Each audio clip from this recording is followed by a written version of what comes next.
ඔබට මතක නම් මෙන්න මෙයා අමතක නම් වෙන්න හේතුවක් ඇත්තෙම නෑ. මේ ලයිට් එක ඕෆ් කළොත් සමහරක් තව පැහැදිලිව පෙනේ. මේ කවුද? මේ කවුද? දන්නේ? සේයා සදෙව්මිනි මල් පෙත්තක් වගේ ලස්සන පුංචි පැටියා. අවුරුදු 4යි මාස 8යි. අපරාධකාරයා රෑ 12 මාරට ගෙට පැන්නේ. රෑ 12 මාරට පැනපු අපරාධකාරයා මේ පුංචි පැටියා උස්සගෙන කිලෝමීටරයක් දෙකක් ගම මැද්දේ උස්සගෙන දිව්වා. මේ පුංචි පැටියා කෑ ගහලා ඇඬුවා.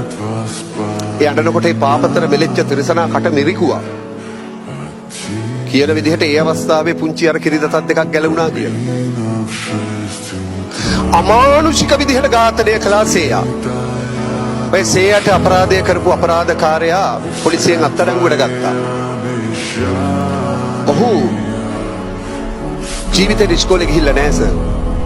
මල පොතේ අකුරක් ලියන්න දන්නේ නැහැ. ඇඟිලි අස්සන ගහන්නේ. මේ සේයාට අපරාධය කරපු අපරාධකාරයා වෙනුවෙන් කිසිම අධිකරණයක කිසිම නීතිඥ මහත්තයෙක් නෝන කෙනෙක් නැගිටින්නේ නැහැ. ඇයි? ඒ තරම් මෙලෙච්ච අපරාධයක් පාපතර මිනිහා කළා තිබුණා. රජේ නොමිලේ නීතිඥ මහත්තයෙක් පත් කළා. ඒ රජේ නොමිලේ පත් කරපු නීතිඥ මහත්තයා ජායල ගෙවල් මගේ සමකාලීන හිතවතෙක්. මම ඇහුවා නඩුව දවසේ මොකද වුනේ කියලා. නඩුව දවසේ උදේ මේ සමන් ජයලත් කියන පාපතර ඒ අපරාධකාරයා කූඩුව ඇතුලේ ඉඳලා අත් දෙක එකතු කරලා වැඳලා කිව්වලු සර්ට බුදු බවත් වෙනවා. අද උසාවියේ නඩුව කතා කරනවා. සර් මම වෙනුවෙන් කතා කරන්න එපා. ඇයි? ඔය හෙන ගහන අපරාධෙමක් කළා. සර් මම වෙනුවෙන් කතා කරන්න එපා.